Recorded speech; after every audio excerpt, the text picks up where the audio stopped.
I have a question for Yeah. you. When you get elected, are you going to move? Would you vote to impeach Joe Biden?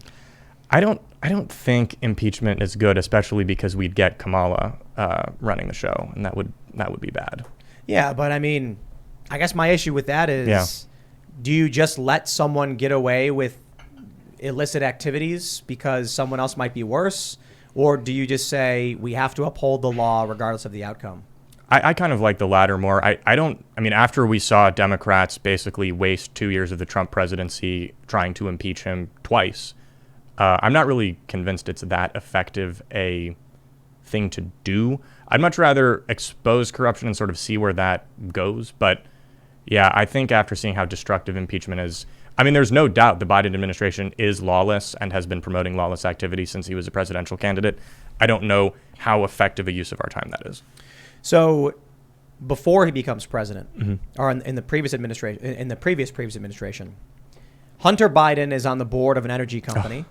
He's getting $83,000 a month. It's been reported.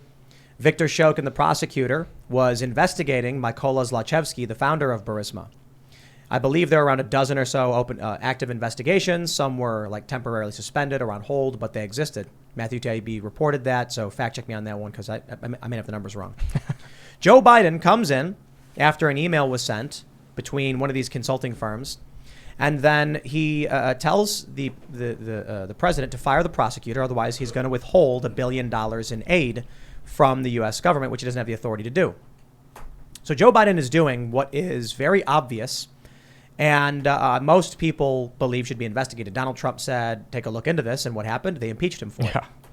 Now, as president, Joe Biden over the past 3 months has been asking for tens of billions of dollars to be given to Ukraine. This is, in my opinion, evidence of malfeasance. Sure enough, I get it, Ukraine's at war, but how fascinating that the guy who's asking for favors, who's got his kid running these businesses with Burisma, is now all of a sudden using taxpayer funds for a non-ally, non-NATO, non-EU nation in their conflict. This dude is, in my opinion, committing very, very serious and obvious crimes. Should he at least be investigated? Which dude? Joe Biden. Which, and his son.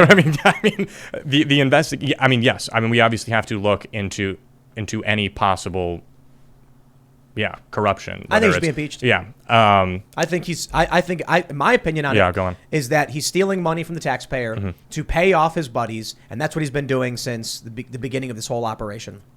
I think that, we need to actually investigate any corruption, whether it is in the Biden family. Some of the reporting I did was also on other people you've never heard of, like Joe Kiani, who, as Biden has said in one of his speeches in 2015, this is one of my closest friends, he has given millions of dollars to Biden ventures, whether it was the Biden Institute at Penn, whether it was the Biden Super PAC, the Biden presidential campaign. Oh, lo and behold, his company is getting millions of dollars of federal contracts from the Biden administration, and he's on a prestigious Biden board for science and technology advisors. So I think that a lot of the corruption that I've reported and that my colleagues at the Free Beacon have reported on would, again, be national news. Like Joe Kiani would be a national figure like Scott Pruitt was during the Trump administration. He'd be a national figure if all he did was shine Trump's shoes. Yes, that's true. And then do something illicit. Exactly. So, look, I think that actual oversight is incredibly important to do, whether the president is a Republican or the president is a Democrat. And Democrats, we know, will not do any of this because, as I've also reported, they literally don't show up for work, let alone actually going after their political allies in this administration. So I think the sky is the limit when it comes to corruption in the administration. I'm 25, but I can tell you with confidence this is the most corrupt administration of my lifetime.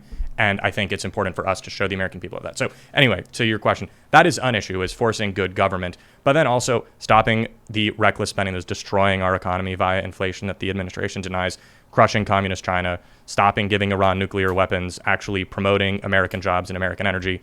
The Department of Energy, of course, doesn't actually believe in energy. It's incredibly hostile to American energy and American energy creators. So the first step is to stop a lot of the madness that we're seeing from Democrats and the Biden administration. And then we can start laying out sort of a vision of, hey, here's why you guys should give us the White House. But the first thing I think is staunch the bleeding and then proceed accordingly. Have you heard of graphene? Graphene. Have you heard of graphene? No. It's a carbon Chlorophene. nanomaterial. He's like way behind Gravian, the times. maybe? It's a Yeah, new yeah. structure of Okay. material that's 1 atom thick. This is it actually right here. It's a wonder material. It's going to be the steel of the 21st century. And if we Maybe. can get the United States on board with creating this stuff in mass, we'll become a global superpower. What do you think for 2024? Trump or DeSantis? I like an all of the above energy solution. I haven't heard of that, though. Yeah. It's Materials science. It's the way to go. That's how you win elections.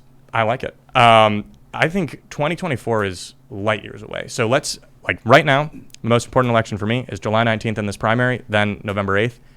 DeSantis has to win this year, right? I mean, it's going to be a red wave, but just keep in mind having this conversation in 2014, we were probably talking about people who were going to go on to lose that year. So obviously DeSantis will destroy whoever they nominate, but something crazy could happen with him. Something crazy could happen with Trump.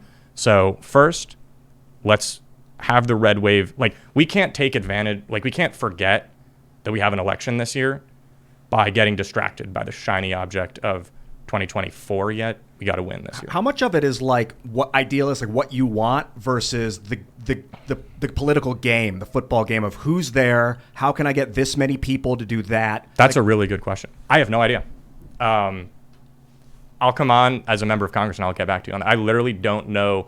You know, it's sort of Circle back. Mr. Smith. Well, no, but honestly, I'm not going to lie and say, oh, I can tell you what it's going to be like to be a congressman as a 25-year-old.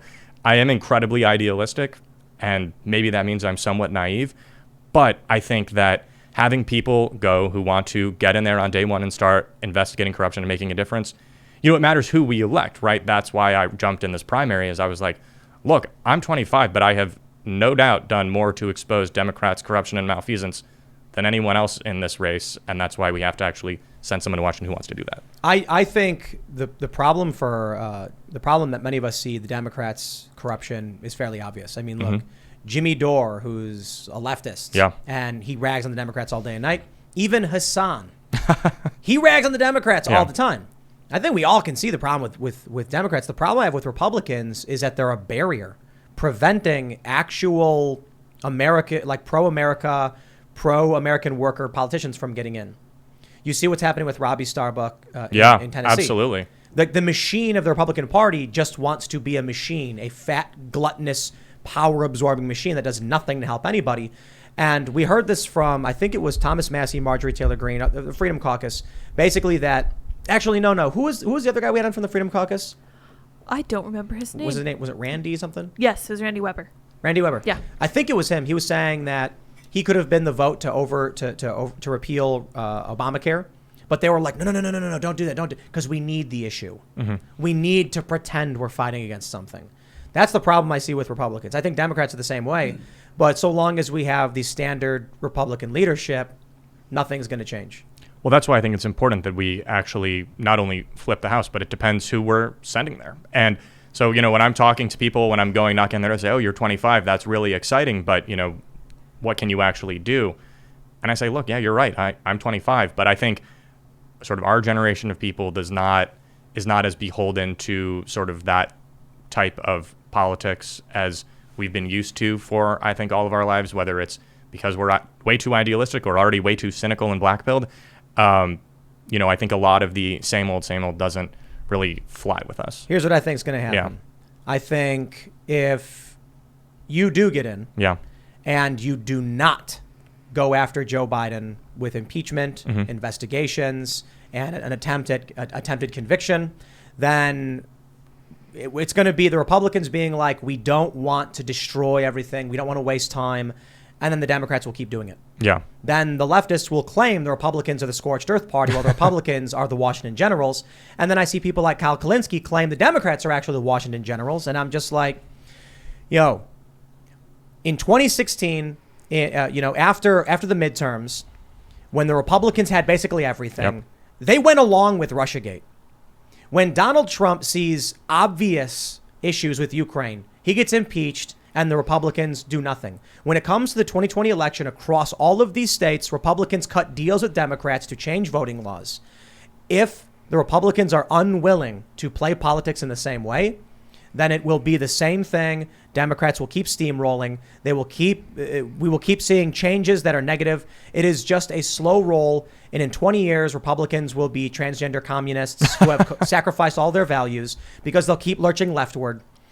However, I believe if the Republicans do decide we're going to impeach Joe Biden, we're going to go for a conviction, we're going to investigate, we're going to arrest, the Democrats won't just sit back and allow that to happen. It's going to be the same policies, which is just a powder keg, and then you get some kind of chaos, collapse, or otherwise. So I don't know what the answers are. I just know that for me, sitting back watching Democrat corruption, sitting back and seeing the media lie and work in collusion with the Democratic establishment, seeing big tech do all of these things, and then seeing the established Republicans who are all in on the game, sitting on their hands the whole time, I'm just like, we need people like Lauren Boebert or Marjorie Taylor Greene or Thomas Massey, more Freedom Caucus individuals who are just going to be like, we're gonna push back. We're going to say no. We need term limits too, and especially for the administrative state as well. Like that Trump's military were lying to him about the troops in Syria, about the numbers of troops we had in Syria. That's an administrative problem. Those guys should have been term limited out. I mean, the president obviously can hire whoever he wants, but I think we should have some legal restrictions there. Maybe the president shouldn't be able to hire whoever he wants or she wants.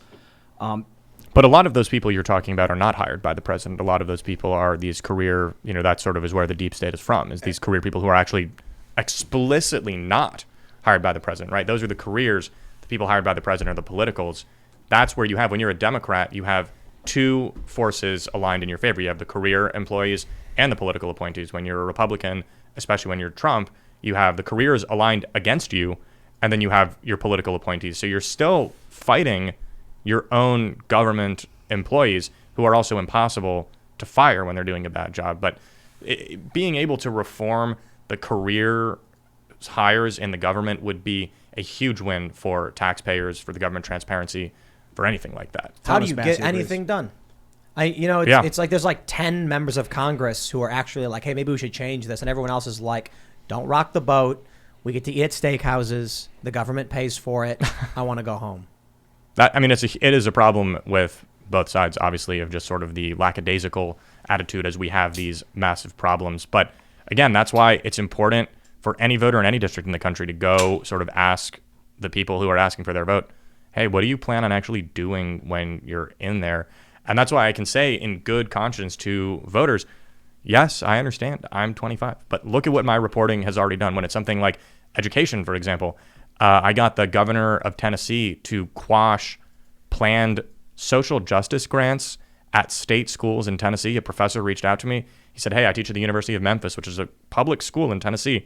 And our school is bribing professors to incorporate the University of Memphis's social justice principles. Why does the school even have those things in Tennessee? I don't know. And I said, I've never seen that in the years that I have been a higher ed and K through 12 education activist. So I wrote the article exposing that this program exists. I contacted the governor of Tennessee's office. I said, hey, what is going on here? And then the next week that program is canceled. So being able, you can use governmental powers for good to stop leftist insanity, but you need people in government who are actually going to either expose it themselves or, when contacted with these sorts of tips, actually do things about it. Thanks for checking out this segment from the Timcast IRL podcast. But if you want to check out the full show live, tune in Monday through Friday at 8 p.m. And if you want more special access content, head over to timcast.com and become a member. Your membership helps sustain this company, keep our journalists employed, makes this show happen, and you will get access to exclusive members-only segments of the Timcast IRL podcast, and there's a massive library to check out. So again, go to timcast.com or tune in Monday through Friday at 8 p.m., and we'll see you all there.